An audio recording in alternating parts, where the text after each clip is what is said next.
in a moment. First Deputy President of the Republic of South Africa, Deputy President, you are very welcome, Deputy President Paul Mashatile.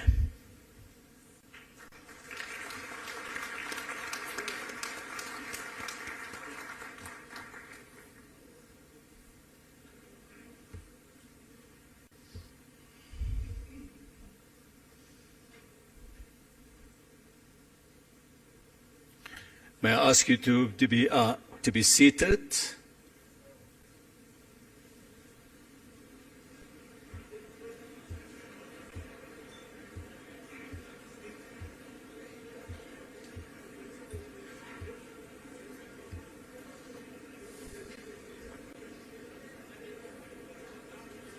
I just wanted to do the final check on the prompter for the president. Yes. Okay. Thank you, sir. So you've asked nothing to be changed. The president's prompter stays as is. Tshabalala will speak and then they can just know everything. Right, can I now again ask you to join me in welcoming the Excellencies who are coming through now and joining us here on the stage.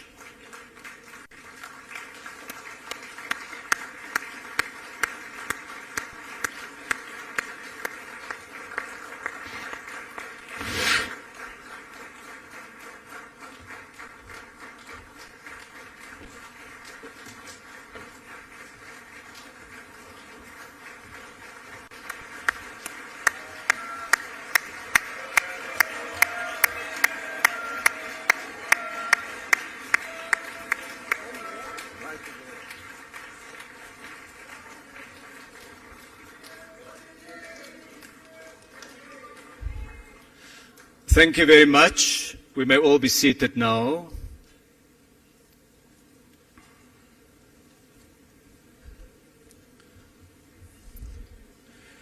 His Excellency President Cyril Ramaphosa, His Excellency President Lula da Silva, His Excellency Prime Minister Narendra Modi,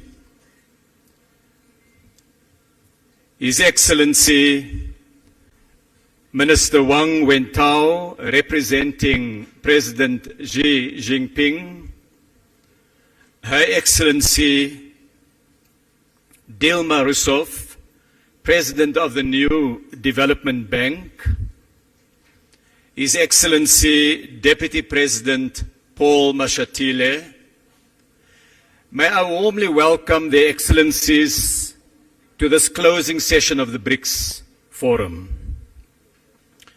Today the business community met, and we will receive a report on the discussions shortly. The discussions that dealt with the substance of the business forum. We will thereafter have the keynote addresses by the Excellencies. Those remarks will be the main cause of the meal that we are about to serve. I will therefore confine my remarks as an appetizer to those addresses. I am reminded, dear friends, that it is through trading, through travel, and through dialogue that friendships and lasting relationships are built. And it is remarkable how connected our people, our histories, and our economies in BRICS are. We have more than 2,000 years of trading history between Asia and Africa, with trade delegations reportedly sent by the African pharaohs to India in the age of Ptolemy.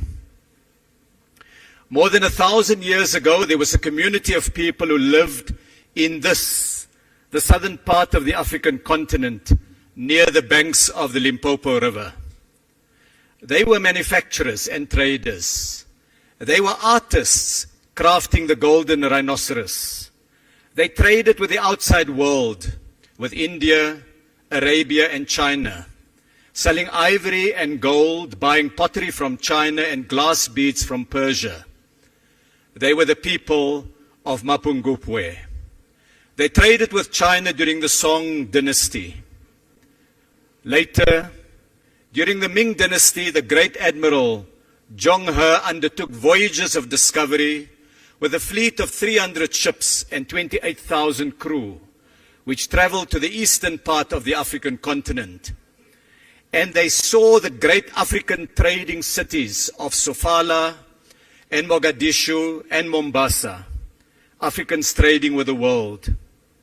The age of colonialism saw the first European settlements in South Africa as a refreshment station for the ships en route to India and the Spice Islands of Indonesia.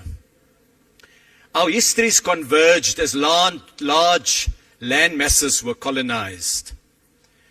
Indian enslaved people were brought from the Malabar coast to South Africa in the 1600s and 1700s. And later in the mid-1800s, large numbers of Indian indentured laborers were brought to develop South Africa's our sugar industry, leaving a permanent mark in our demographic mix. And Mahatma Gandhi cut his political teeth here in South Africa.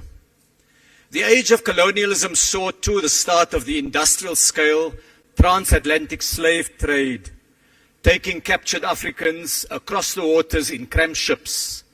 And the modern state of Brazil emerged from that continent of the civilization of the Aztecs, the Mayas, and the Incas.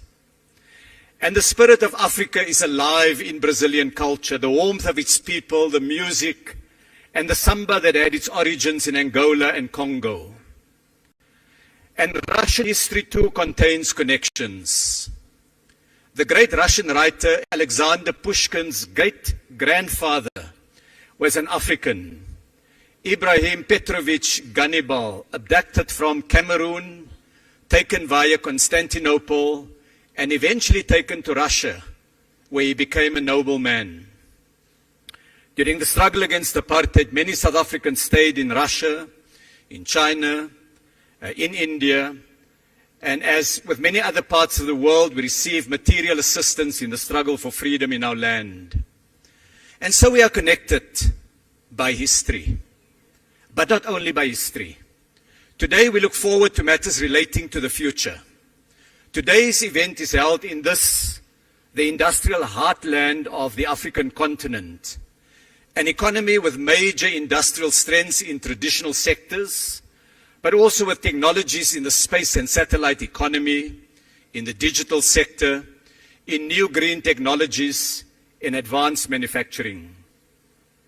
Ladies, gentlemen, friends, a major industrial exhibition is being held nearby at Gallagher Estate, showcasing products from more than 240 firms, with 20 other African countries participating, together with the 5 BRICS partners.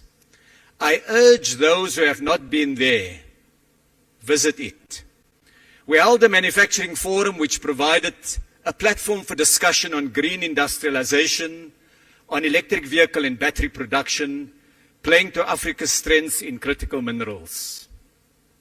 Excellencies, today the business community spent the full morning in deep discussion about investment, about trade, and about technical cooperation.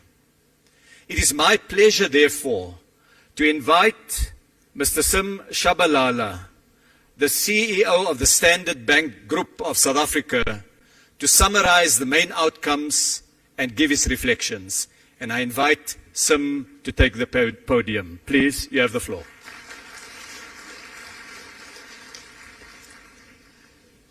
Thank you very much indeed, Mr. Minister, for that kind introduction. Your Excellencies, ladies and gentlemen, it's a tremendous privilege to present this high-level feedback on the BRICS Business Forum 2023.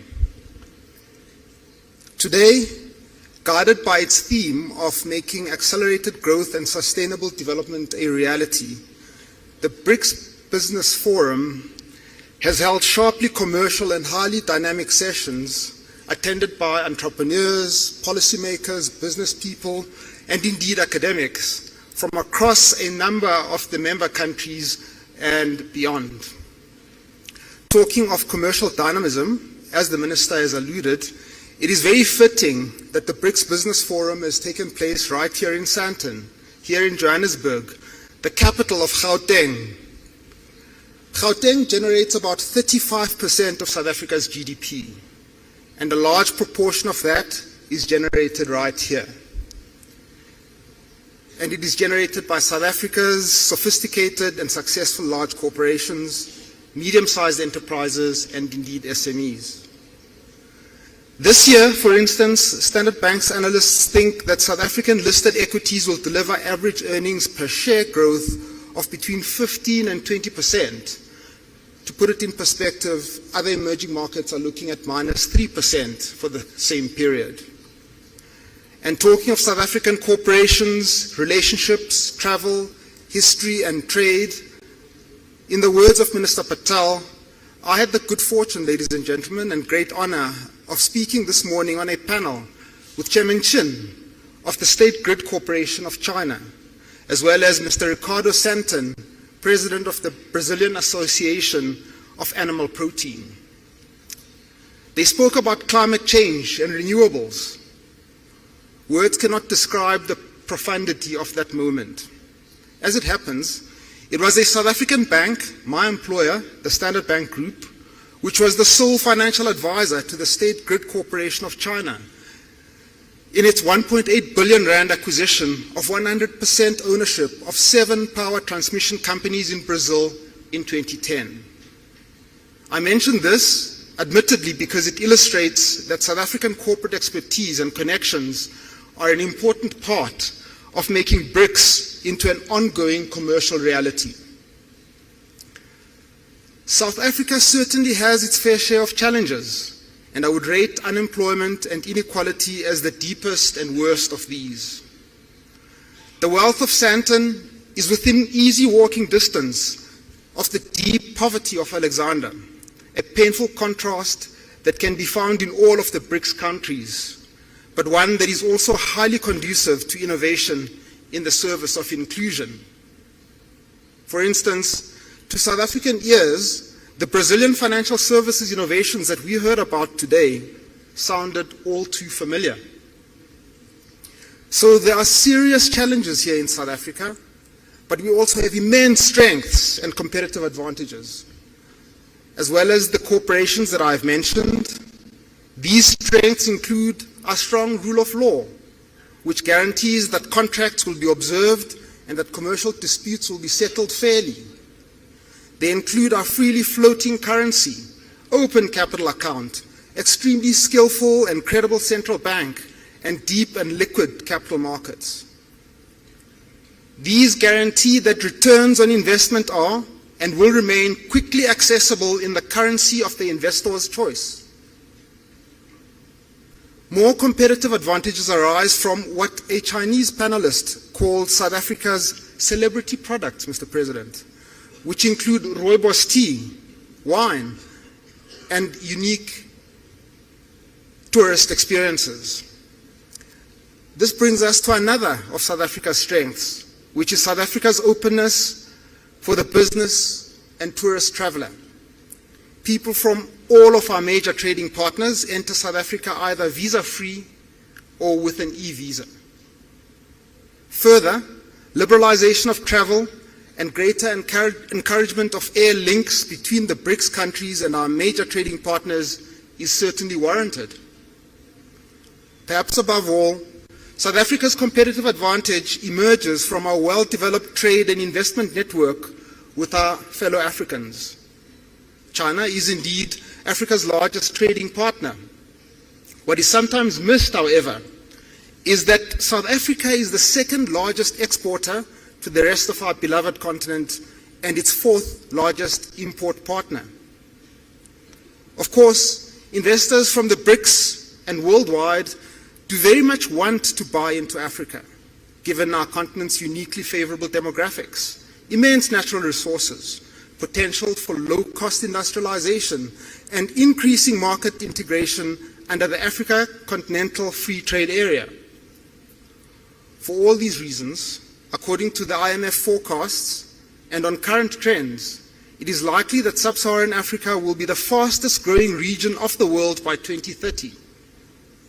Standard Bank's analysts foresee that intra-Africa trade could double under the AFCFTA and that there would be a $3.4 trillion investment opportunity in Africa infrastructure emerging from this rapid growth.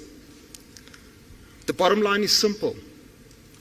If investors from BRICS and worldwide want to buy into Africa's enormous growth potential, the place to start is right here, in the square mile of Sandton.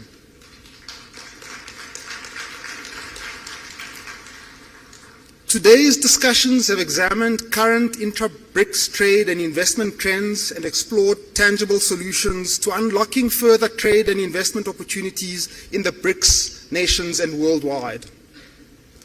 Given that the BRICS nations are agricultural powerhouses, agricultural production and trade were discussed in detail, with many useful comparisons, contrasts, and cross-learnings emerging. Participants were firmly of the view that much room exists for improvement across the BRICS nations regarding agricultural trade and market access. The same is true of Africa in general. Given the investments and the right policy environment, Africa can become the breadbasket of the world during this century, what Mr. Motsepe called the African century. Another important topic was the just transition. A participant argued, a just transition refers to shifting towards a sustainable and inclusive economy characterized by both social equity and environmental sustainability. Renewable energy is an enormous opportunity for public sector collaboration and private sector investment and trade right across the BRICS and beyond. The theme of entrepreneurship featured strongly. A vibrant SME sector is often the most efficient way to create jobs. And some SMEs become unicorns, and even mighty multinationals, such as BYD and Tencent of China. Of course, for this to happen, countries need favorable business environments, strong education systems, and the appropriate financing institutions. Participants further argued that opening up market access to entrepreneurs across all BRICS presents an exciting opportunity to foster trade and job creation, and this again highlights the value of strong travel links and appropriate visa regimes. Within the general theme of entrepreneurship, there was much discussion of the role of fintechs, an area in which BRICS countries have already established a great deal of expertise and success. On finance for SMEs, participants pointed out, correctly, that startups are particularly vulnerable to sudden and sharp increases in interest rates. One of the roles for DFIs, therefore, is to provide concessional and patient capital for promising SMEs. Two essential preconditions for a financial system that is able to support both micro-enterprises and lower-income households are the democratization of data and universal access to a stable and credible form of identification. India has led the developing world on both access to data and ID, as has Brazil.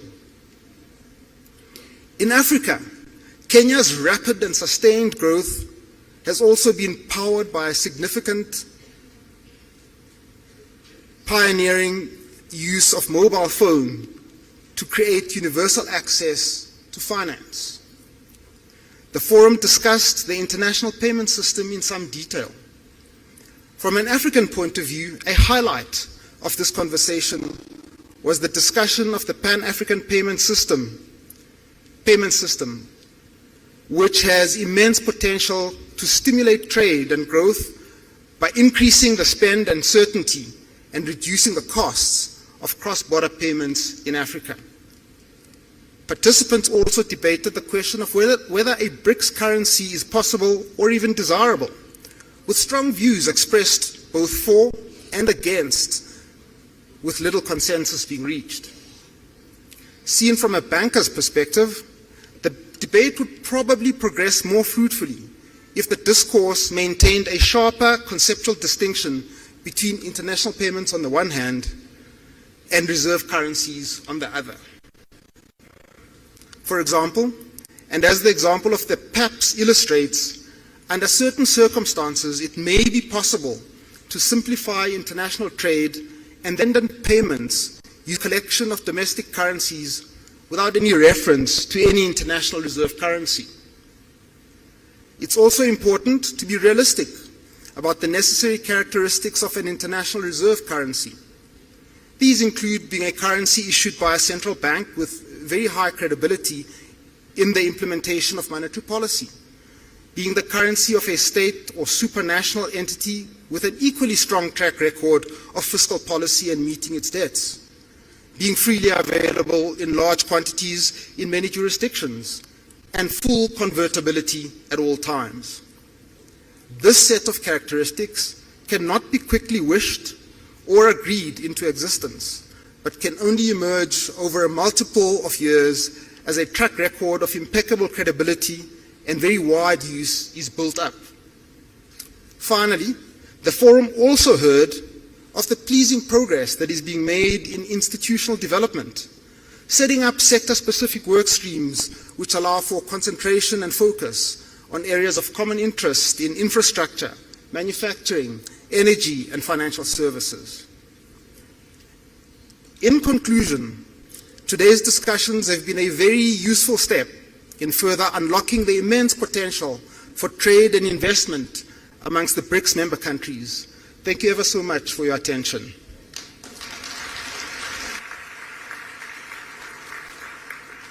I'd like to thank Tshabalala for that report on behalf of the business community. I'd also like to welcome a large number of esteemed guests and delegates, members of cabinet from a number of different countries, heads of the BRICS Business Council chapters, ambassadors and high commissioners.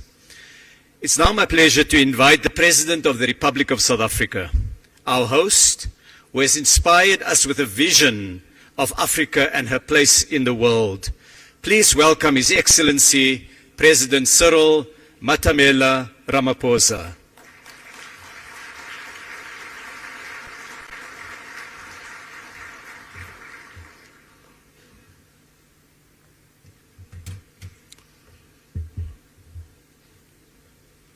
Thank you, Program Director, Minister Ebrahim Patel, Your Excellency President Luis Lula da Silva, Your Excellency Prime Minister Narendra Modi,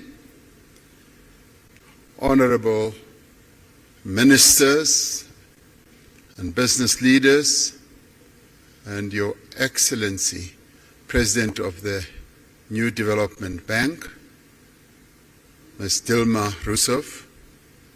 I greet you all, and it's a great honor to have this opportunity to participate in this leaders' session of the BRICS Forum.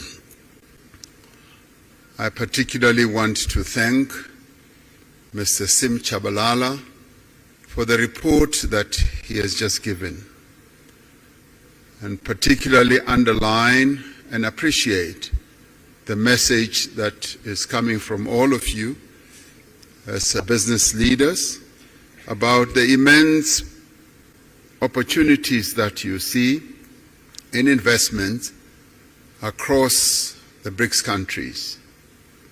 The BRICS group of countries exists not only to strengthen government-to-government relations, but also to forge stronger ties between the peoples of our 5 nations.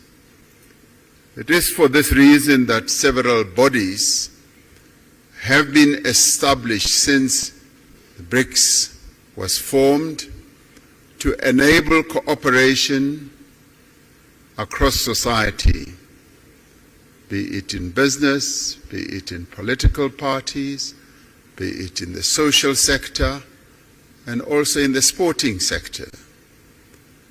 The BRICS Business Council is a vital and vibrant platform for strengthening economic ties between our respective countries and in forging common perspectives on inclusive economic growth and development, as we have heard from the report that has just been tabled by Mr. Tshabalala. The changes that have taken place in BRICS economies over the past decade have done much to transform the shape of the global economy. Together, the BRICS countries make up a quarter of the global economy. They account for a fifth of global trade and are home to more than 40% of the world's population. This agglomeration of these 5 countries has a major impact on various aspects of global activity and life. As we celebrate the 15th anniversary of BRICS, trade between BRICS countries totaled some $162 billion last year. Foreign investment has played an important role in the growth of BRICS economies. Total annual foreign direct investment into BRICS countries is 4 times greater than it was 20 years ago.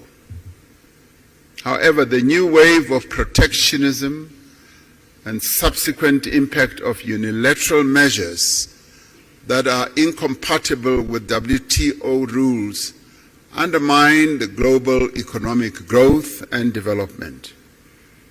We therefore need to reaffirm our position that economic growth must be underpinned by transparency, by inclusiveness. It must be compatible with a multilateral trading system that supports a developmental agenda, the type of developmental agenda that the 5 countries that are members of BRICS have embraced right from the onset.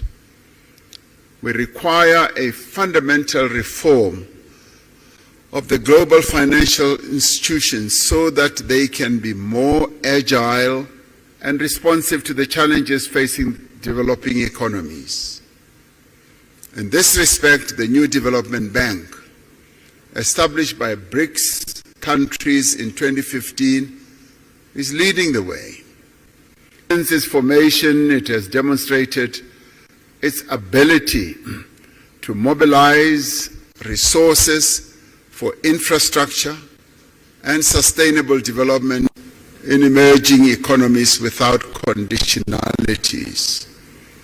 Earlier, before coming into the session, I was speaking to the president of the New Development Bank, and she was outlining to me how ready and the New Development Bank is in terms of supporting the development agendas of various countries. And we applaud this, and we appreciate this. BRICS economies have emerged as powerful engines of global growth. Yet the rapid economic, technological, social changes underway create new risks for areas such as employment, equality, as well as poverty in many of the BRICS countries. It is quite heartwarming to hear you as business people, as one listened to Mr. Tshabalala's report, also focusing on issues such as poverty reduction and elimination, and inequality as well. It isn't often that you hear such very positive and forward-looking messages from the business community. So it's wonderful to be in a forum under the aegis of BRICS that you as business leaders are in tune with the developmental agenda that needs to be pursued to lift the people who live in BRICS countries and beyond out of the ravages of poverty and inequality. We therefore call on the business community to join hands with us to identify solutions to these and many other challenges affecting our respective economies. From a South African perspective, there is massive untapped potential for investment in our country and indeed on the African continent as well. In recognition of this potential, the theme for this 15th BRICS Summit is BRICS and Africa, the partnership for mutually accelerated growth, sustainable development, and inclusive multilateralism. Africa is a continent of great opportunity in industrialization process in a variety of sectors. This continent is rich in the critical minerals that will drive business success in the 21st century. The continent has resources of lithium, vanadium, cobalt, platinum, palladium, nickel, copper, rare earth minerals, rhodium, and many others. And these are the minerals that are bound and are driving economic activity across the world. African countries have made it clear that the investors of choice, those who will come and invest in our continent, but also process the resources here close to source, so that African countries do not export rock and sand, but export finished products as we would like to do. We are developing stronger regional value chains that will connect a number of African countries, providing investors with diversity, with strength as well as with resilience. The African Continental Free Trade Area creates a single market that is expected to grow to 1.7 billion people and nearly $7 trillion in consumer and business spending by 2030. The success of the African Continental Free Trade Area will require a massive investment in infrastructure. We need to mobilize the substantial financing that is needed to build the roads, the ports, the rail, the energy and telecommunications network that will enable industrialization and trade. It is also pleasing to hear that you as the business community, you also see this area as opportunities that you can invest in. Growth in African economies will be driven in the main by small and medium enterprises. This requires focused as well as effective support to these businesses. It is important that specific financing be directed also to women-owned businesses so that they can harness the benefits of the Continental Free Trade Area. And we in Africa, as we seek to grow and develop, we are focusing on the empowerment of the women of our continent who have been held back through the years of colonialism, and in our case, through the years of apartheid, through protocols and laws.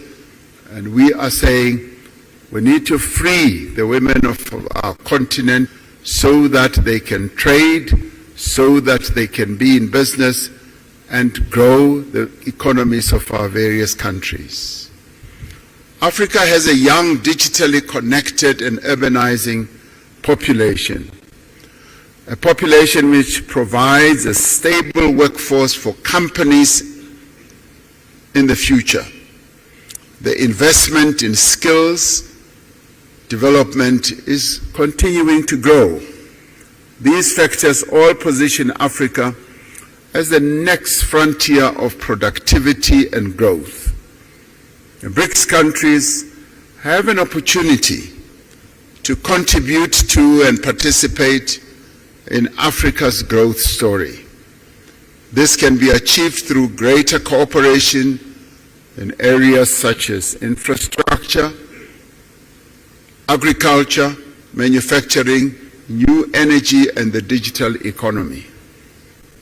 I was pleased to hear that these are also areas that you as business people are focusing on. South Africa has an important position in growing the African market, facilitated by the Africa Continental Free Trade Area and other free trade agreements.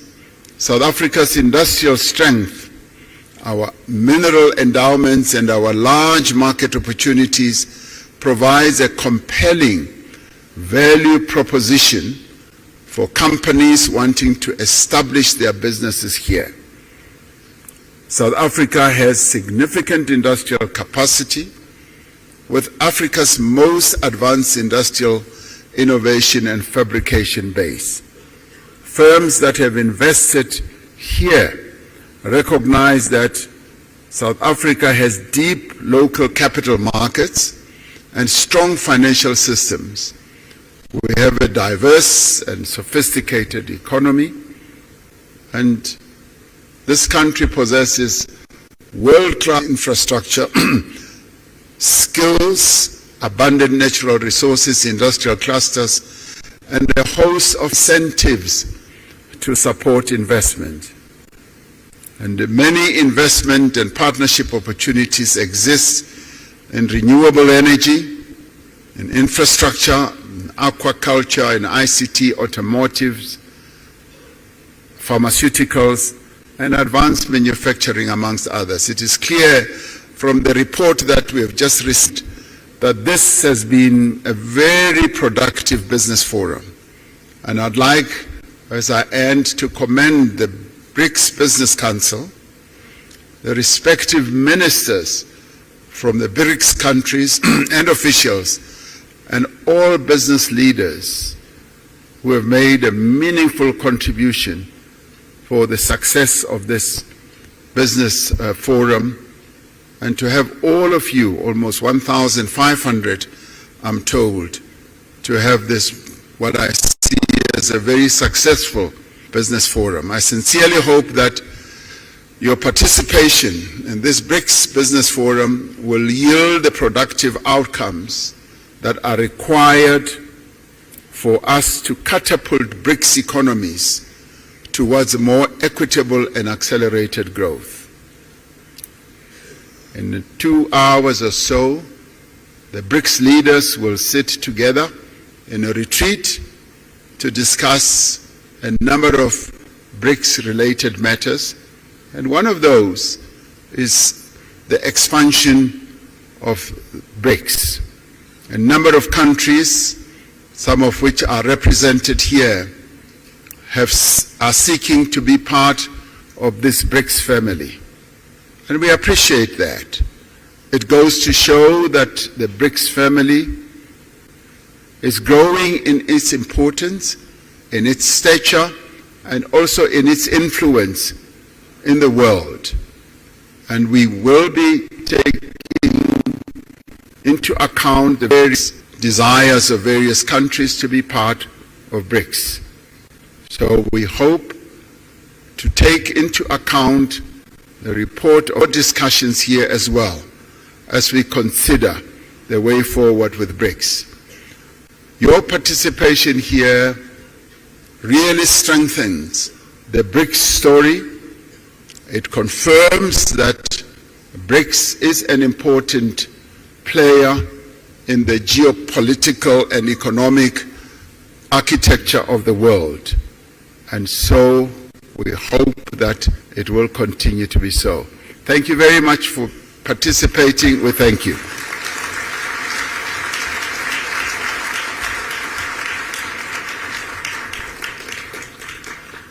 Thank you very much, Mr. President, for those remarks.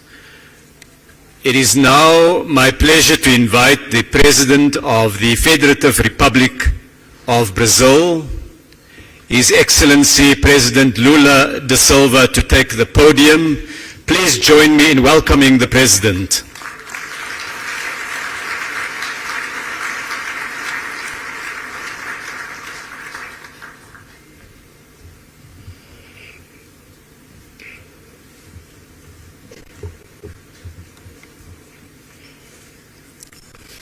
Gostaria de cumprimentar o presidente Ramaphosa, presidente da África do Sul.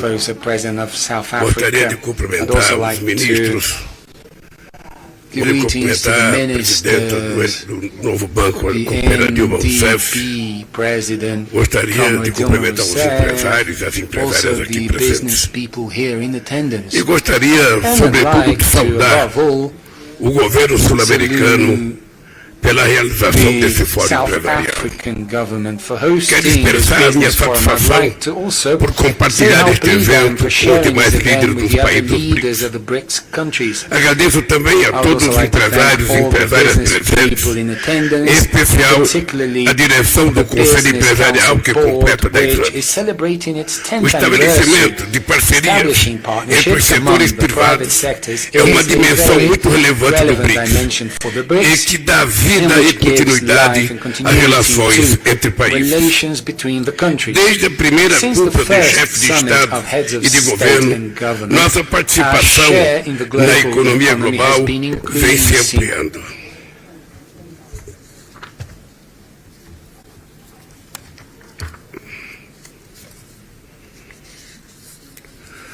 Já ultrapassamos o G7. Respondemos por 32% do PIB mundial em paridade de poder de compra. Projeções indicam que os mercados emergentes de desenvolvimento são aqueles que apresentarão maior índice de crescimento nos próximos anos. Segundo o FMI, enquanto os países industrializados devem desacelerar seu crescimento de 2,7% em 2022 para 1,4% em 2024, o crescimento previsto para os países em desenvolvimento é de 4% nesse próximo período. Isso mostra que o dinamismo da economia está no sul global e os BRICS é sua força motriz. O estoque de investimento externo direto do BRICS no Brasil cresceu 167% entre 2012 e 2021, atingindo 34,2 bilhões de dólares. Hoje, quase 400 empresas do bloco operam no Brasil. Depois dos últimos 6 anos de retrocesso e estagnação, o Brasil vai voltar a gerar emprego de qualidade, a combater a pobreza e a aumentar a renda das famílias brasileiras. Apresentei há 2 semanas o novo PAC, Programa de Aceleração do Crescimento. O plano prevê a retomada de empreendimentos paralisados, aceleração dos que estão em andamento e seleção de novos projetos. Trata-se de um programa amplo, com muitas oportunidades, que pode interessar aos investidores dos países do BRICS. investors from BRICS countries. Esperamos mobilizar 340 bilhões de dólares para a modernização da nossa infraestrutura logística, com investimento em rodovias, ferrovias, hidrovias, portos e aeroportos. Também daremos prioridade à geração de energia solar, eólica, biomassa, etanol e biodiesel. É enorme o nosso potencial de produção de hidrogênio verde.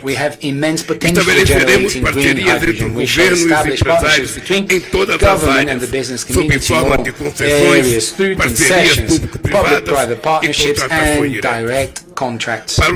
Para que o investimento volte a crescer e gerar desenvolvimento, precisamos garantir mais credibilidade, muita previsibilidade e estabilidade jurídica, política e social para o setor privado. Por essa razão, temos defendido a ideia de adoção de uma unidade de conta de referência para o comércio que não substituirá nossas moedas nacionais. Unit which would not replace our national currencies. a necessidade de financiamento The não atendida financing dos países em needs, the desenvolvimento unmet continua financing needs muito of alta. developing A countries falta de remains high. reformas The substantivas lack of a das substantial instituições financeiras reform from tradicionais traditional financial limitam o institutions volume limit the e volume a modalidade de crédito and dos bancos já the existentes. credit modes A offered decisão by existing de banks. The estabelecer o decision novo of Banco de establishing Desenvolvimento the new development representou bank marco na represented a colaboração milestone efetiva in entre as effective economias collaboration emergentes. among emerging Nosso economies. banco conjunto Our joint deve bank ser líder must global be a no global leader financiamento de in the projetos financing of que projects abordem that os address desafios the mais most urgentes do nosso pressing tempo. challenges of our time. Ao diversificar By fontes de diversifying pagamento em payment moedas sources locais, in local expandir currencies, sua rede de increasing parceiros its e partner ampliar seus network, membros, o NB and its constitui membership, uma NBB plataforma constitutes a estratégica strategic para platform promover to a promote cooperação cooperation entre os países between em desenvolvimento. developing countries. Nessa estratégia, In this o strategy, engajamento com o Banco Africano de engagement with the Desenvolvimento African Development Bank será will central. be central No plano to this. multilateral, At the multilateral level, se the notabilizou BRICS por ser uma força stood que out for trabalha being em a prol force de that works comércio in global favor mais of a justo, fairer, more previsível predictable, e equitativo. equitable Não podemos global trade. aceitar We um cannot accept neocolonialismo the verde que impõe barreiras neocolonialism that comerciais e medidas imposes trade barriers discriminatórias and sob o discriminatory pretexto measures under de the proteger o guise meio ambiente. of protecting the environment. A partir de As dezembro, of December, o Brasil Brazil ocupará a will hold the presidência do G20. G20 presidency. A presença de The três presence membros of dos 3 BRICS BRICS na troika members do in the G20 será G20 uma grande Troika will be a oportunidade great para opportunity avançar for no us to tema de move interesse forward on issues global. of interest to the global Já south. contamos com a We participação already da have África do South Sul, Africa's mas a participation, but representatividade do grupo the group's será ampliada com representativeness o may ingresso be da União increased with the Africana entry of e the de African outros Union países. and other countries of the continent.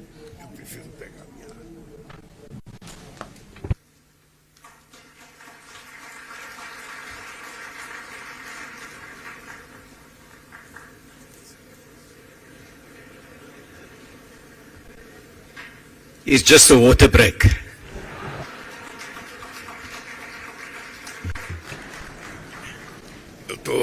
Eu estou falando de tanto desenvolvimento I've been e de talking repente falta o about principal para a developing and then sobrevivência humana, suddenly, que é a água. I miss the main important source of life, water. Queridos amigos e Dear amigas, friends, ao voltar à presidência do meu upon país, taking office as estou president of my retomando as country, then diretrizes I'm da política resuming externa the brasileira. guidelines of Brazilian foreign Começamos a policy. reconstruir a integração We started to sul-americana. rebuild South American Retomamos nossas integration. We have parcerias com os resumed our Estados partnerships with the Unidos, a China US, e a China, União and the Europeia. European Union. Sediamos We a reunião da hosted the cúpula dos summit países of the Amazon amazônicos. countries. Ainda nos faltava o We retorno still do Brasil à had África. to return to É Africa. inaceitável It is que em unacceptable that in 2022 2022, o comércio do Brazil's Brasil trade com a with África tenha Africa diminuído has dropped by com relação a 1/3 when compared to 2013, quando era quase 2013, de 30 when it was bilhões de almost dólares. $30 billion. O fluxo comercial com a Trade flow with África Africa ainda still corresponds corresponde to only a 3,5% do comércio exterior 3.5% do of Brasil. Brazil's foreign trade. Nossa rede de Our acordos trade comerciais agreement network também é is still in incipiente. its Os infancy. acordos do Mercosul com a Existing África agreements Austral with Southern e com o Egito Africa and datam do meu Egypt segundo mandato. date from my second Hoje, term. mais de Today, 65% over das 65% exportações do of Mercosul para a Mercosur África exports foram para to Africa países com os went quais to African não há countries acordo with egípcio. which there is no Há agreement muito for. espaço para There crescer. is plenty of Além de room to passado grow. que In nos addition une, to a past that também unites us, compartilhamos uma we also visão share comum de a common vision Em meus of the dois future. primeiros In my mandatos, first 2 terms, o the continente African africano foi continent uma was a prioridade. priority for Brazil. Fiz 12 viagens I à have made África 12 trips e to estive em Africa and 21 have been to países. 21 O Brasil countries. Brazil está de volta ao is back continente de que nunca on the deveria ter se continent afastado. where it should A never África have left. reúne Africa vastas has oportunidades vast e um enorme opportunities potencial and enormous de crescimento. potential for growth.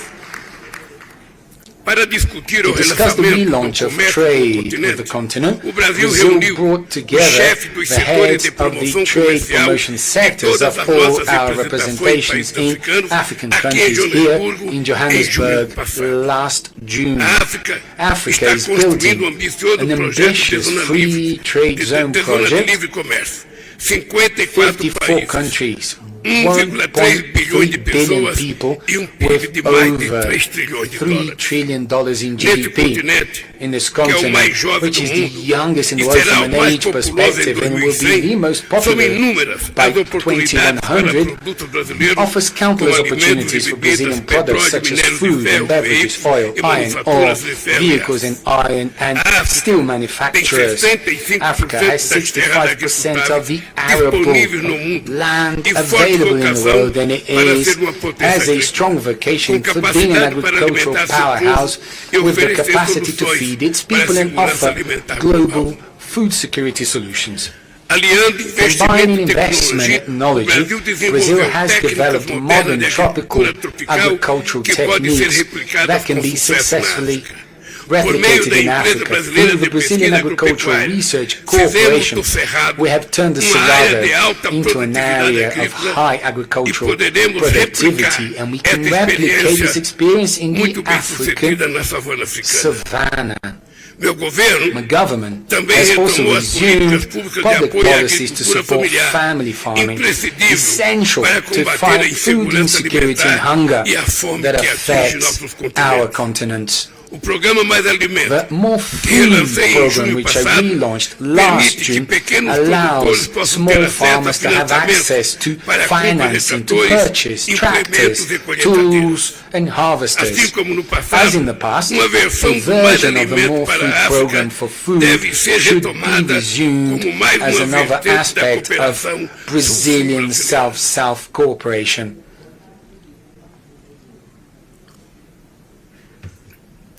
A África Africa também is also está no coração das at the transições heart of the digitais. digital and energy energética. transitions. A cobertura da internet Internet coverage já already abrange a maior parte reaches da população most of the africana African e se population, multiplicam centros de inovação and digital digital e empresas de innovation benefício and financial tecnológico-financeiro. technology O fortalecimento services do companies are complexo industrial multiplying, da saúde brasileira strengthening pode the gerar amplas Brazilian oportunidades de health colaboração. complex, Com a strengthening América maybe do to Sul, ample o continente opportunities for africano possui cooperation with importantes South reservas America. de The minerais African continent has important críticos como lítio e ore cobalto reserves que such as desempenharão um know, papel estratégico. essential ore such as Para não lithium and permanecermos cobalt that como will meros play a exportadores de strategic produtos role, primários, so that we devemos do not aproveitar aim as para exporters of forjar a primary products. integração We de must nossas make the cadeias most of this produtivas opportunity e to agregar forge the valor integration aos of our bens e serviços production que chains and produzimos add value to de the forma goods and services that we sustentável. produce in a sustainable A manner. África é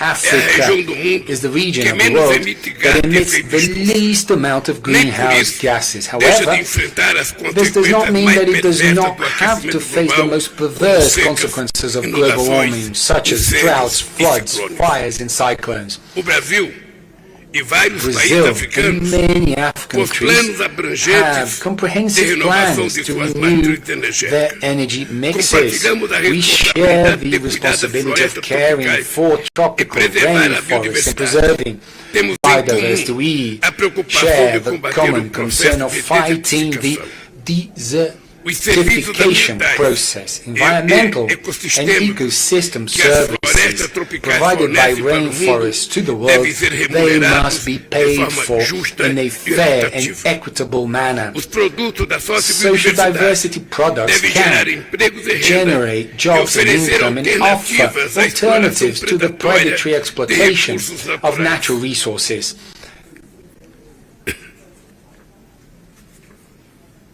Esses These são os are pilares the do plano de pillars of the transformação ecological ecológica que transition lançaremos em plan that breve. we will launch Para que soon. nossa integração For our econômica economic e and productive produtiva integration to flourish, será it preciso will be ampliar as necessary to conexões increase marítimas sea and air e connections aéreas entre os dois between lados do the Atlântico. two sides of the É Atlantic. inexplicável It is que inexplicable ainda não that we tenhamos do voos not have diretos direct entre flights São Paulo between e São Paulo and Joanesburgo, Johannesburg, Dakar, Cairo or Dakar, essenciais para o essential aumento for do increasing the fluxo de flow pessoas, of people, comércio e trade turismo. and tourism. É muito Therefore, pertinente I a believe it to proposta do be Conselho very Empresarial dos important. BRICS The proposal do made by the estabelecimento de BRICS acordo Business Council multilateral of establishing de a serviços multilateral aéreos agreement of air services contando com as for the group principais with autoridades the main nacionais national de transporte transport de and aviação. aviation authorities Os from the BRICS countries. very relevant proposal, because the BRICS have a unique chance of shaping the global development path. You, business people, you're part of this effort. Together, our countries make up a third of the global economy. This relevance will grow with the admission of new full members and dialogue partners. Collaboration between the public and private sector is vital for harnessing this potential and achieving lasting results. Thank you very much and good luck.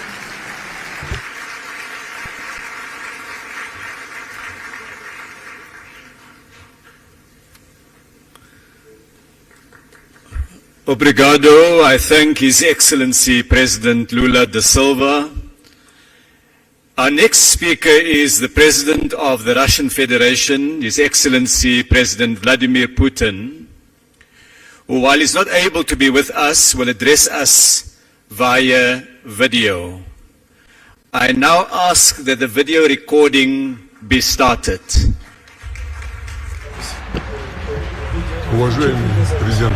Dear President Ramaphosa, ladies and gentlemen, dear friends, I'm pleased to greet the government and business representatives, experts and industry specialists who have gathered to this meeting of the BRICS Business Forum.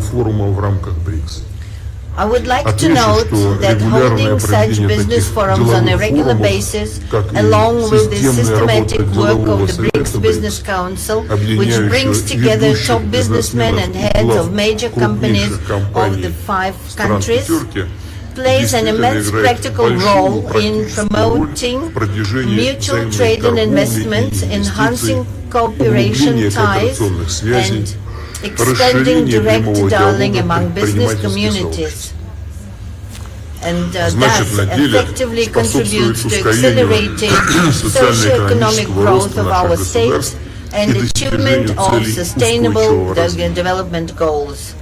It is important that this forum focuses on such pressing issues as the post-pandemic economic recovery of the BRICS states, improvement of citizens' well-being, industrial modernization, development of efficient transport and logistics chains, stimulation of equitable technology transfers. These challenges and complex tasks have to be dealt with amidst the increasing volatility in stock, currency, energy and food markets, coupled with strong inflationary pressures stemming from, inter alia, the irresponsible large-scale money emission by a number of countries seeking to mitigate the effects of the pandemic, which has led to the accumulation of private and public debt. International economic situation is also seriously affected by the illegitimate sanction practice and illegal freezing of assets of sovereign states, which essentially amounts to the trampling upon all the basic norms and rules of free trade and economic life, norms and rules that not so long ago seemed immutable. Resource shortages, increased inequality, rising unemployment, and aggravation of other chronic problems of the world economy are the direct consequences. Prices for food, basic agricultural products and crops have skyrocketed, and it is the most vulnerable, poor countries that are hit hardest. Importantly, and in these circumstances, BRICS states have stepped up their interaction, and our joint work to ensure economic growth and sustainable development brings concrete, tangible results. More and more joint projects are launched. The BRICS states have stepped up their interaction, and our joint work to ensure economic growth and sustainable development brings concrete, tangible principles of equality, partner support, and respect to each other's interests. And that is what is the core of our association's forward-looking strategic course.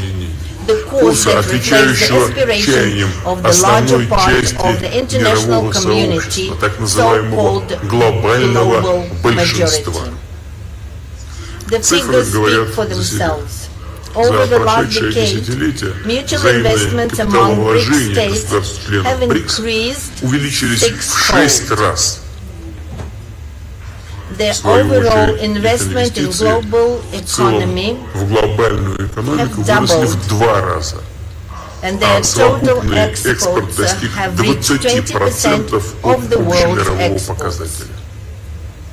As for Russia, the trade volume with the BRICS partners has increased by 40.5%, and reaching the record of 230, even more than 230 billion. And the first half of this year it grew by 35.6% as compared with the same period in 2022, and it reached $134.7 billion US dollars. I would also like to point out that the share of the BRICS countries with their population totaling more than 3 billion people now accounts to nearly 26% of the global GDP, and our 5 countries are ahead of G7 in terms of purchasing power parity, with 35.1% against 30% forecast for 2023. The objectives and irreversible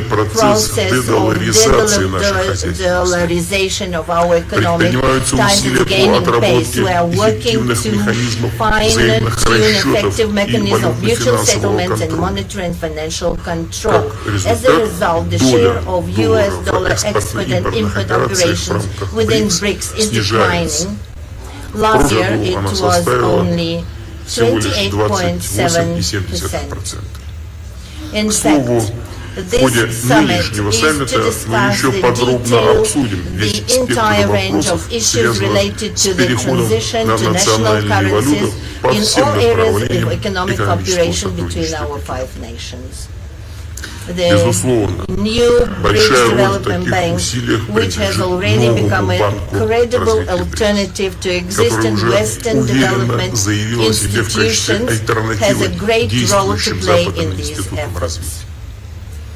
It is only natural that enhancing connectivity and creating new resilient transport routes has become a shared priority in cooperation between our 5 countries.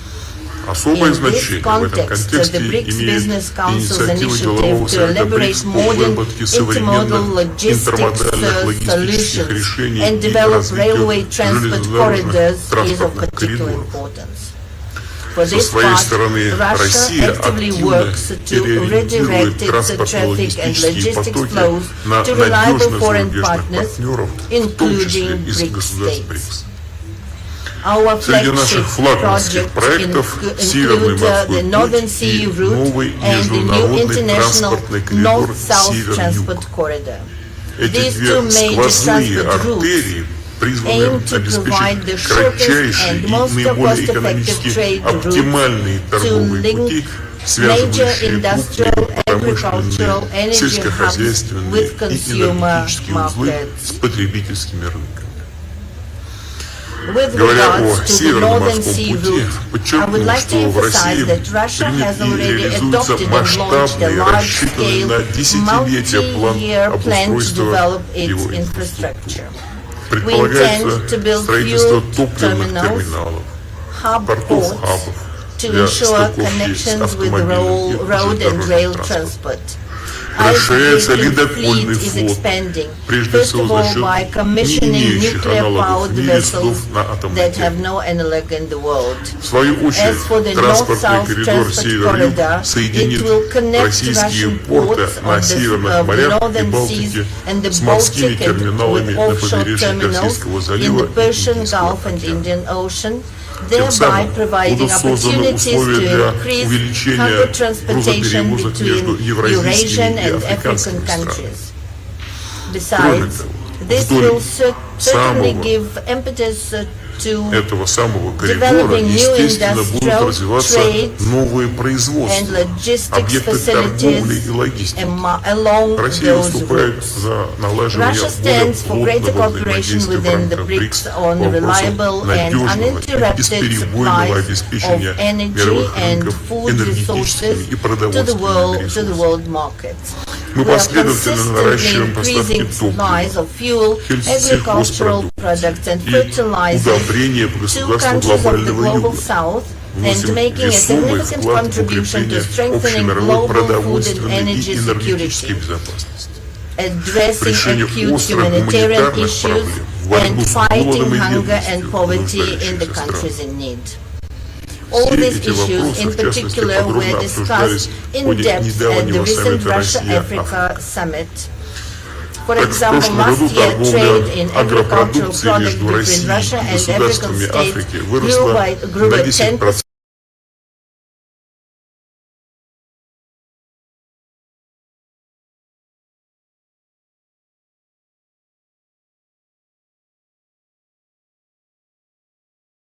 Products between Russia and African states grew by 10% and amounted to $6.7 billion.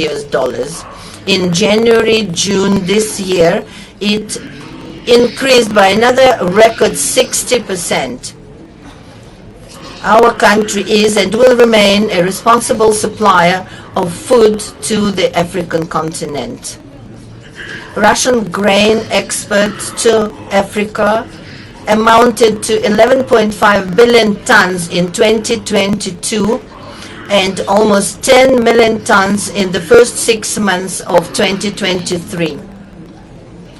And this is despite the unlawful sanctions imposed on us that seriously hinder the export of Russian food products and complicate transport, logistics, insurance, and bank payments. Russia is being deliberately obstructed in the supply of grain and fertilizers abroad, and at the same time we are hypocritically blamed for the current crisis situation in the world market. This has been clearly seen in the implementation of the so-called grain deal, concluded with the participation of UN Secretariat and initially aimed at ensuring global food security, reducing the threat of hunger, and providing aid to the poorest countries.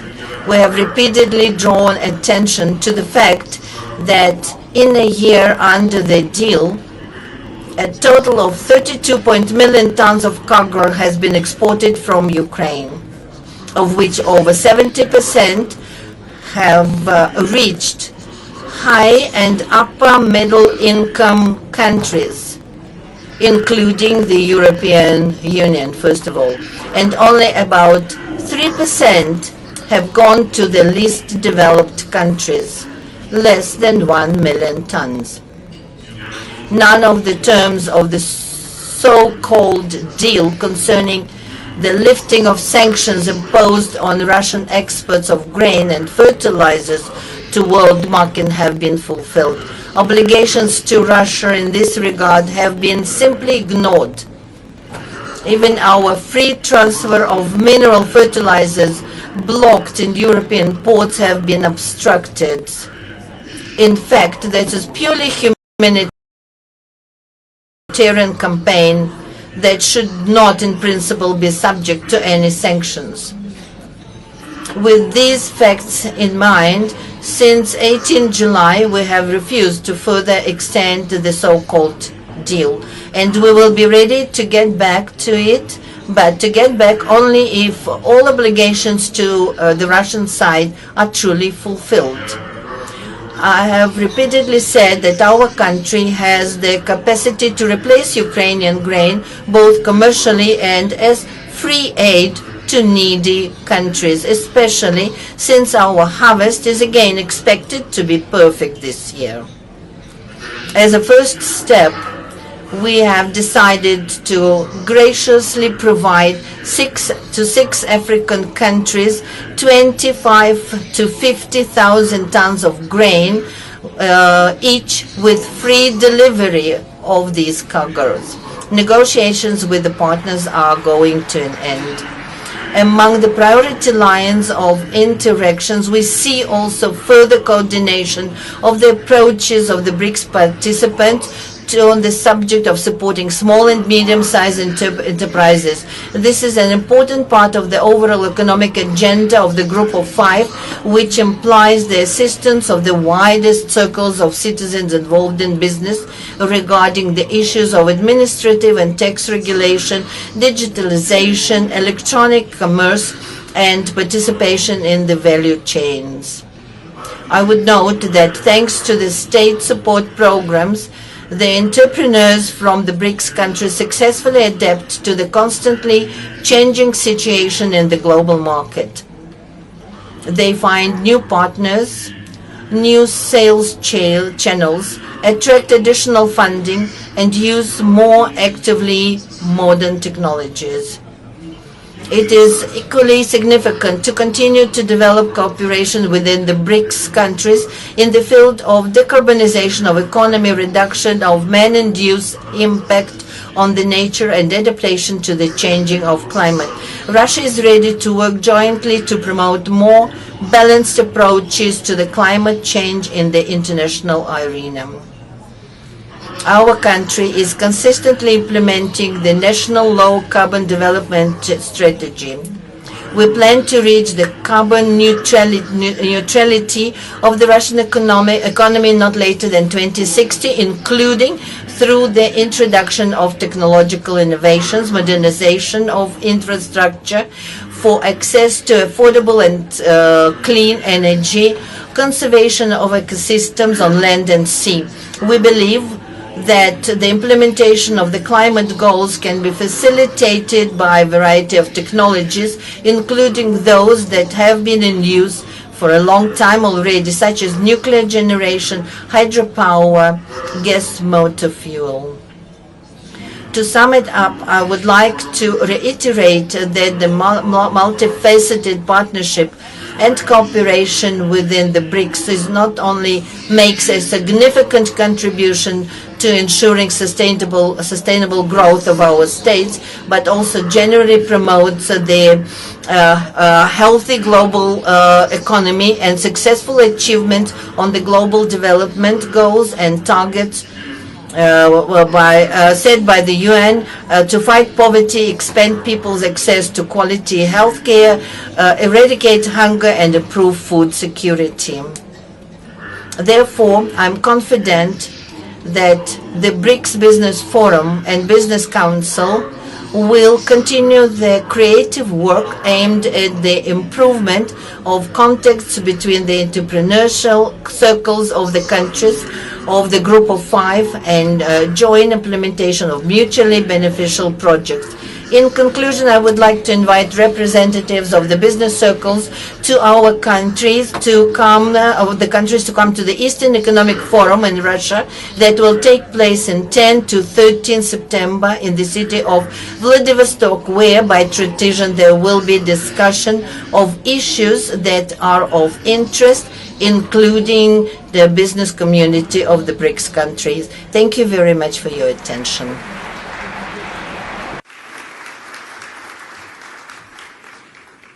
Spasibo. I thank the President for his remarks. It's now my pleasure to invite the Prime Minister of the Republic of India, His Excellency Prime Minister Modi, to take the podium. Please join me in welcoming the Prime Minister.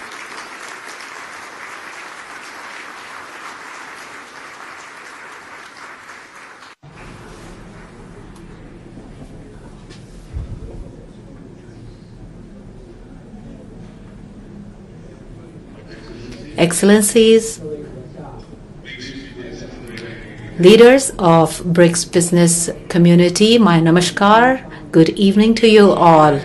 I am glad that immediately after arriving in South Africa, our very first engagement is the BRICS Business Forum. First and foremost, I thank President Ramaphosa for his invitation and for organizing this meeting. my heartiest congratulations and best wishes on the 10th anniversary of the BRICS Business Council. In the last 10 years, the BRICS Business Council has played a vital role in enhancing our economic cooperation. In 2009, when the first BRICS summit was held, the world was just coming out of a massive financial crisis.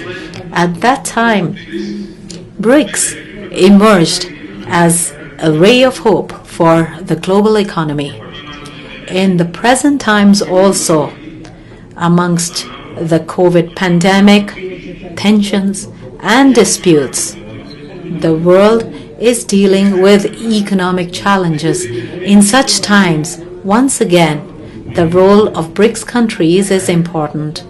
Friends, despite volatility in global economy, India is the world's fastest growing major economy.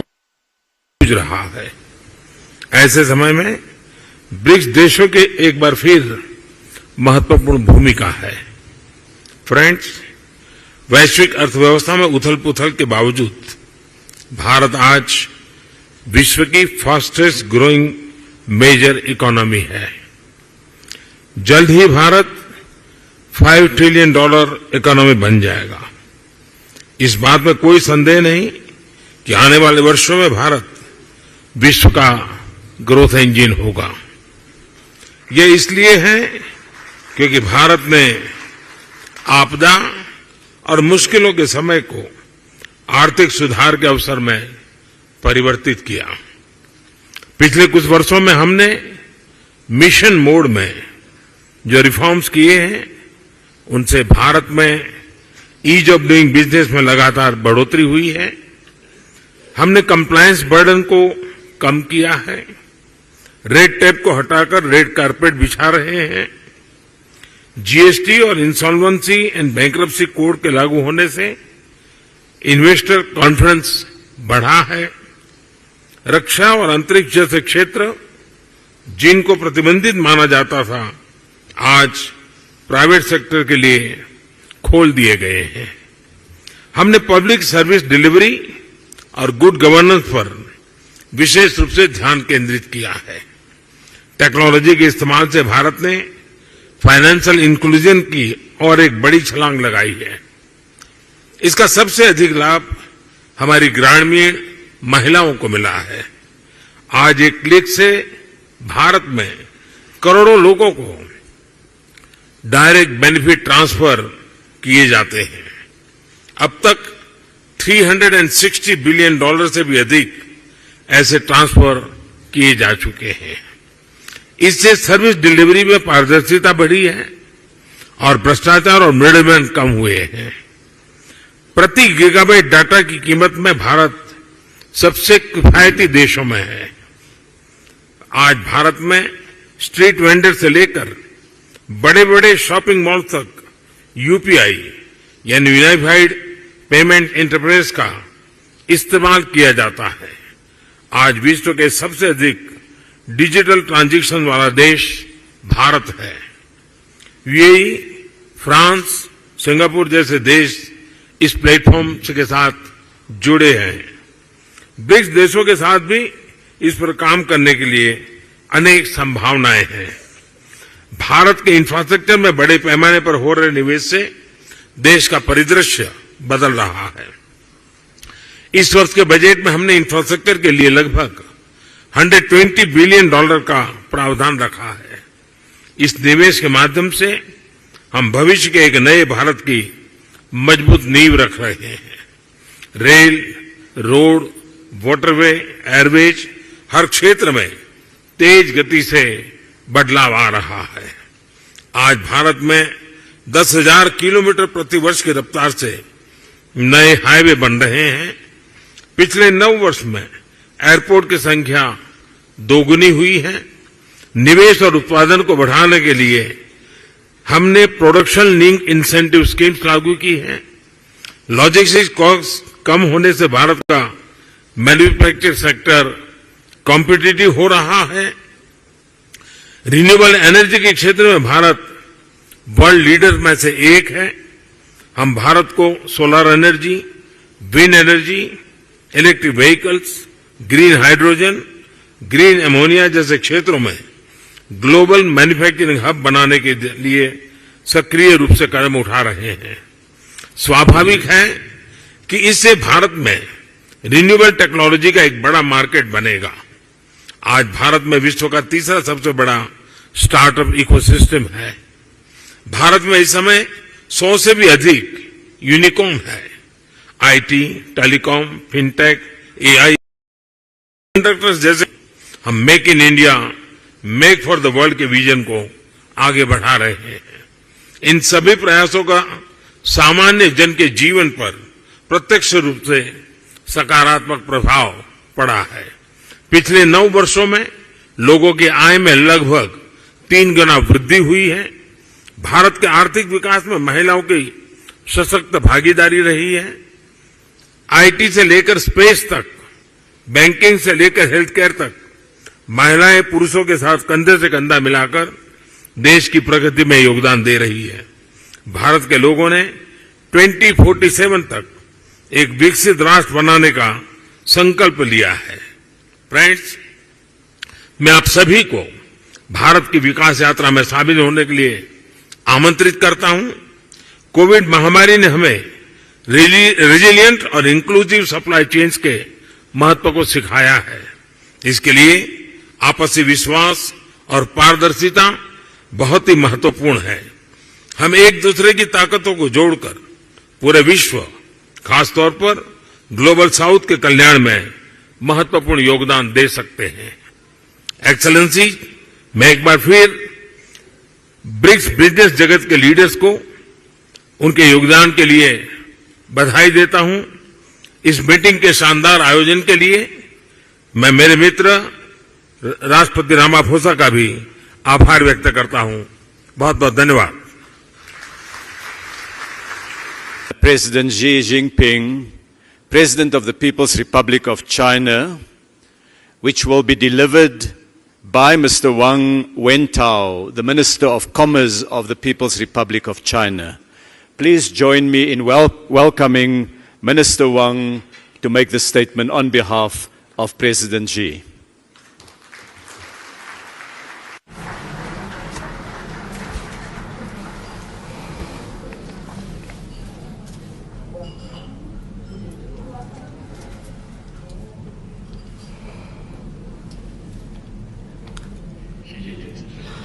Thank you, Minister Patel.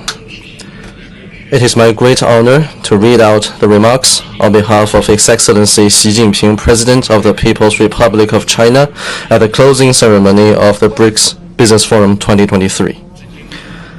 Your Excellency President Guatemala Cyril Ramaphosa, members of the business community, ladies and gentlemen, friends, I wish to extend my warm congratulations on the success of the BRICS Business Forum in South Africa.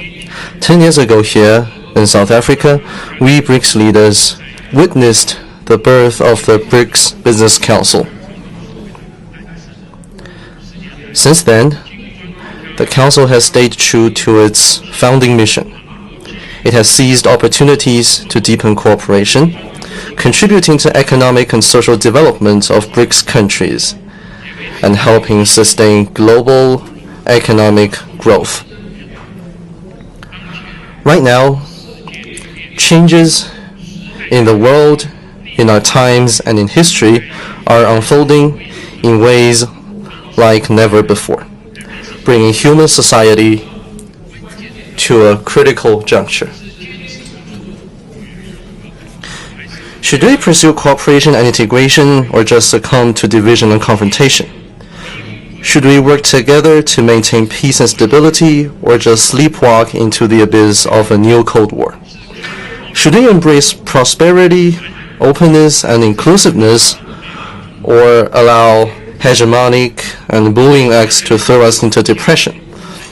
Should we deepen mutual trust through exchanges and mutual learning, or allow hubris and prejudice to blind conscience? The course of history will be shaped by the choices we make. An ancient Chinese thinker observed that following the underlying trend will lead one to success, while going against it can only cause one to fail. We humankind have achieved notable economic development and social progress over the past decades, and that is because we have drawn lessons from the 2 world wars and the Cold War, followed the historical trend of economic globalization, and embarked on the right path of openness and development for win-win cooperation. Our world today has become a community with a shared future in which we all share a huge stake of survival. What people in various countries long for is definitely not a new Cold War or a small exclusive bloc. What they want is an open, inclusive, clean, and beautiful world that enjoys enduring peace, universal security, and common prosperity. Such is the logic of historical advance and the trend of our times. 10 years ago, I made a proposition of building a community with a shared future for mankind, calling on all countries to build this planet we all call home into a harmonious family. In the face of high winds, choppy waters, and even treacherous storms, we in all countries need to uphold the correct views of the world, of history, and of our overall interests, and act to translate the vision of a community with a shared future for mankind into reality. We need to promote development and prosperity for all. Many emerging markets and developing countries have come to what they are today after shaking off the yoke of colonialism. With perseverance, hard work, and huge sacrifices, we succeeded in gaining independence and have been exploring a development path suited to our national conditions. Everything we do is to deliver better lives to our people. But some country, obsessed with maintaining its hegemony, has gone out of its way to cripple the emerging markets and developing countries. Whoever is developing fast becomes its target of containment. Whoever is catching up becomes its target of obstruction. But this is futile, as I have said more than once, that blowing out others' lamp will not bring light to oneself. Every country has the right to development, and the people in every country have the freedom to pursue a happy life. With that in mind, I have proposed the Global Development Initiative with the goal of promoting development for all by the international community and boosting the UN 2030 Agenda for Sustainable Development. With the support of many countries, solid gains have been made in pursuing this initiative, with cooperation flourishing in various fields. China will work with all other countries to speed up cooperation under the Global Development Initiative, strengthen drivers of global development, promote the reform of the World Trade Organization in a comprehensive and in-depth manner, meet common challenges together, and make life better for people across the world. We need to achieve universal security. Recent years have seen a turbulent world. Many countries and regions are plagued by wars and conflicts, and many people are displaced. Members of the international community share the pressing hope to eradicate the root cause of conflicts and wars and find a fundamental way to realize enduring peace and security globally. Facts have shown that any attempt to keep enlarging a military alliance, expand one's own sphere of influence, and squeeze other countries' buffer of security can only create security predicament and insecurity for all countries. Only a commitment to a new vision of common, comprehensive, cooperative, and sustainable security can lead to universal security. Last year, I put forward a Global Security Initiative, and it has gained support from over 100 countries and international organizations. China stands ready to jointly pursue this initiative with all others. We should have dialogue and oppose confrontation, forge partnership but not alliance, and pursue win-win outcome and oppose zero-sum game, and work together to build a community of security. We need to stay committed to exchanges among civilizations and mutual learning. One flower alone cannot make a beautiful spring. Only blossoming of a rich variety of flowers can bring spring to the global garden. Human civilization is colorful by nature. It is precisely because of their differences in history, culture, and system that all countries need to interact with each other, draw on each other, and advance together. Deliberately creating division with the assertion of democracy versus authoritarianism and liberalism versus autocracy can only split the world and lead to clash of civilizations. I've put forward the Global Civilization Initiative, calling for promoting diversity of global civilizations, the common values of humanity, and people-to-people and cultural exchanges and cooperation. China welcomes all other countries to get involved in cooperation under this initiative. We should encourage different civilizations to bring out their best and flourish together. We should break barriers to exchanges and renew human civilization. Ladies and gentlemen, friends, as an ancient Chinese philosopher observes, change is the nature of the universe.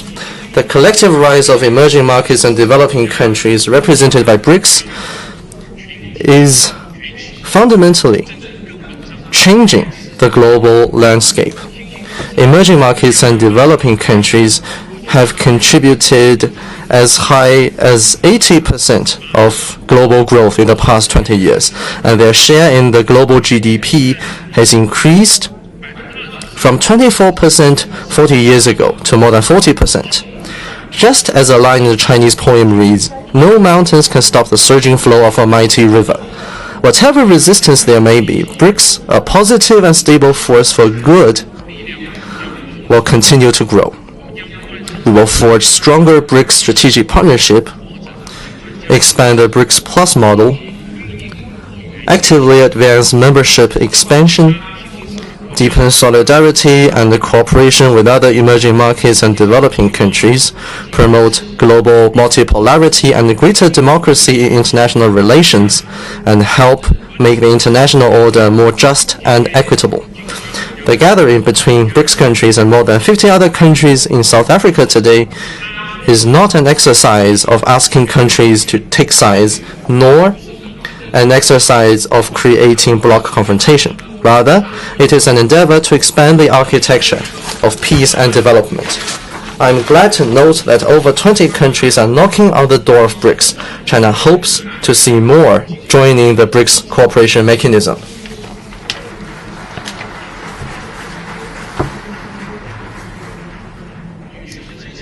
Ladies and gentlemen, friends, China stays committed to an independent foreign policy of peace and the building of a community with a shared future for mankind. As a developing country and a member of the Global South, China breathes the same breath with other developing countries and pursues a shared future with them. China has resolutely upheld the common interests of developing countries and worked to increase the representation and voice of emerging markets and developing countries in global affairs. Hegemonism is not in China's DNA, nor does China have any motivation to engage in major power competition. China stands firmly on the right side of history and believes that a just cause should be pursued for the common good. At present, we Chinese, under the leadership of the Communist Party of China, are advancing the great rejuvenation of the Chinese nation on all fronts by pursuing Chinese modernization. Chinese modernization aims to achieve common prosperity, material and cultural ethical advancement, harmony between humanity and nature, and peaceful development for a huge population. Chinese modernization has created a new form of human advancement and presented a new future of modernization. We hope that other developing countries and draw on the outstanding achievements of human civilizations and find their own paths to modernization in keeping with their national conditions. Achieving high-quality development is a top priority in China's goal of fully building itself into a modernized country. We are committed to applying a new development philosophy and creating a new development paradigm. In the past decade, China has contributed more than 30% of annual global growth. This year, the Chinese economy has maintained the momentum of recovery and growth. China enjoys several distinct advantages: a socialist market economy in systemic terms, a supersized market in terms of demand, a full-fledged industrial system in terms of supply, and abundant high-caliber labor force and entrepreneurs in terms of human resources. The Chinese economy has strong resilience, tremendous potential, and great vitality. The fundamentals sustaining China's long-term growth will remain unchanged. The giant ship of the Chinese economy will continue to cleave waves and sail ahead. China will remain an important opportunity for the world's development. Our door is wide open to anyone who wants to engage in cooperation with us. As a supersized economy, China will remain firm in advancing high-standard opening up. We will continue to expand market access, cut the negative list for foreign investment, and further open the modern services sector.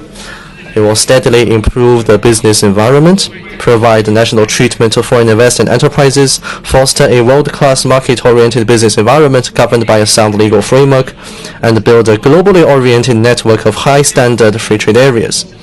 We will continue to advance ecological conservation, accelerate the building of a beautiful China, actively and prudently move toward carbon peak and carbon neutrality, and pursue all-round green transition in economic and social development.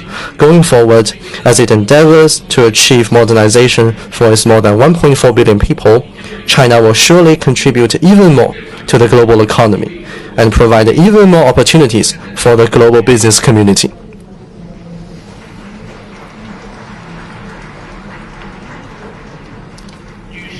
Ladies and gentlemen, friends, a formidable mission is a magnificent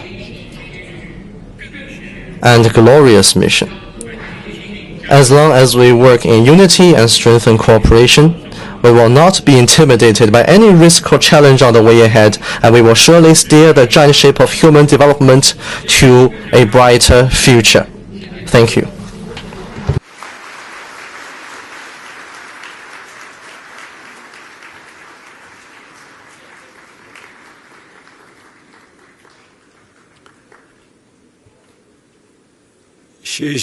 Shishi, I wish to thank President Xi Jinping for his remarks and to Minister Wang for delivering it on His Excellency's behalf. We've now heard the views of 5 heads of state, views representing more than 40% of the world's population. Their Excellencies too have heard the reports from the business community of the discussion you have had today. Ladies and gentlemen, this brings us to the close of this session. I want to thank very sincerely the heads of state, their Excellencies, for the time, for the insights, and for the comments that they've made. The heads of state will leave the stage now, and we say farewell to them as they proceed to their next meeting in what will be a busy few days. I ask that you join me in saying thank you to them as they take leave of absence from us.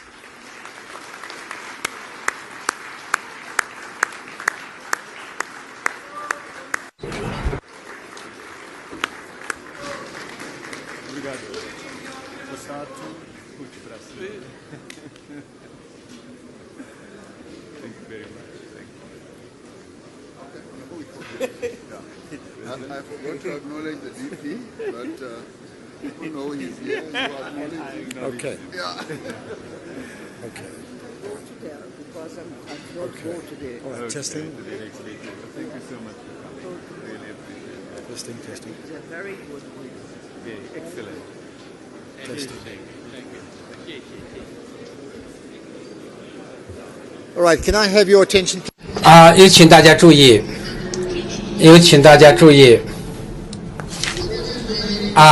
留在会场的人，我只是想告诉你们，非常非常感谢。As we come to the end of the proceedings for the day, we wish you well for the remainder of, for those traveling, for the remainder of the period here at the BRICS Summit. Don't forget these translator headpieces must be left behind. And we pray, as we have said before, that great good will come out of this particular BRICS Summit, the BRICS Summit of 2023. Thank you.